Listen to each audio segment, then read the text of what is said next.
Hi, Sandra here. Today I'm going to be showing you how to use a file that I created.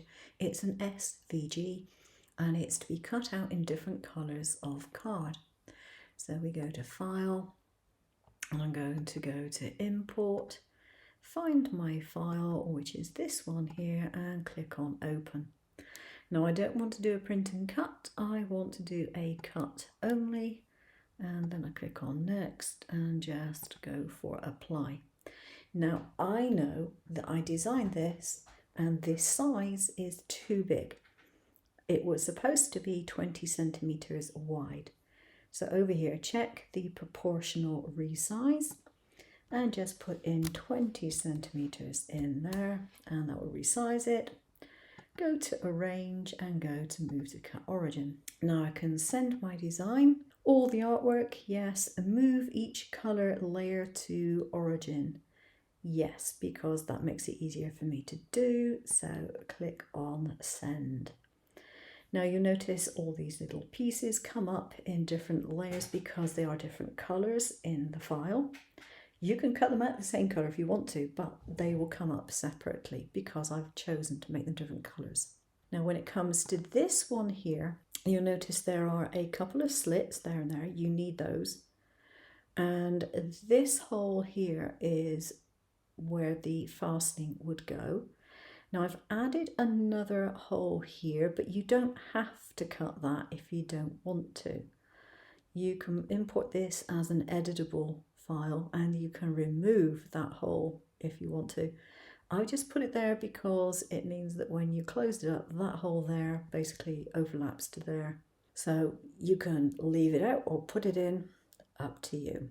So then you need to send that to your cutter and put whatever cardstock you want to cut it in.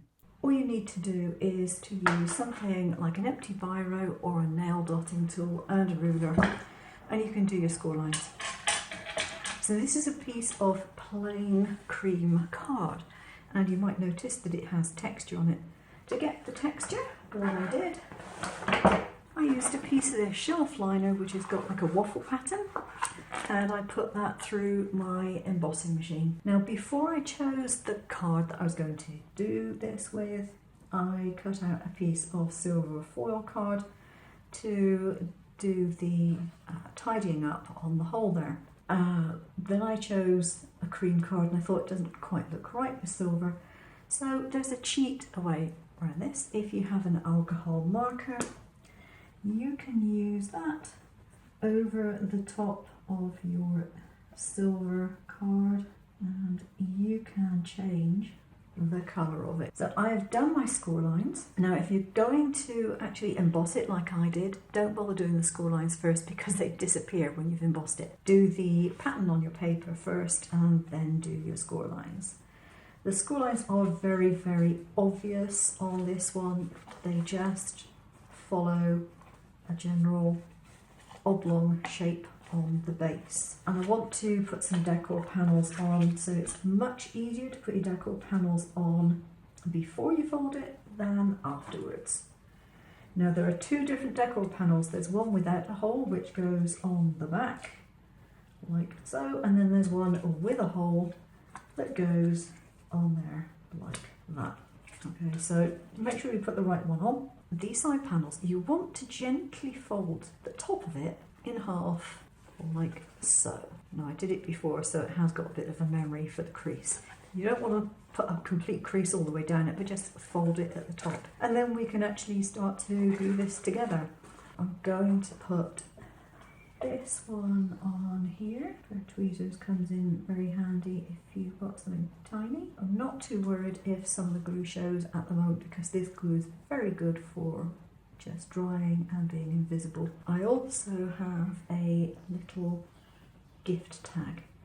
So what I'm going to do is to tie a little knot like so. Now you can write whatever you want on there. And I'm going to get some of these little decorative things here and put them down the middle of my strap. Then there are a couple of slits in the top of the bag. You can lengthen or shorten the strap as you wish. It doesn't make too much difference. Trim off excess there, a little bit of glue. That matches up basically with the hole that is there. It's more for helping you match up where it needs to go, lining it up, than anything else. So you would put whatever it is that you want inside there.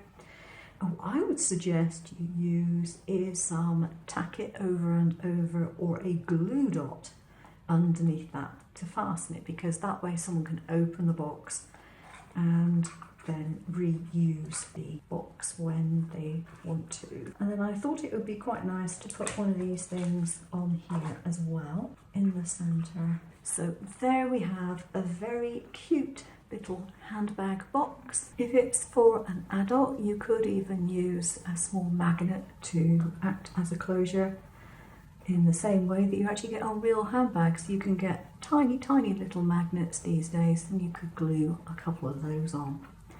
So I think it's a lovely little box for a gift, and it makes a small gift that much more special.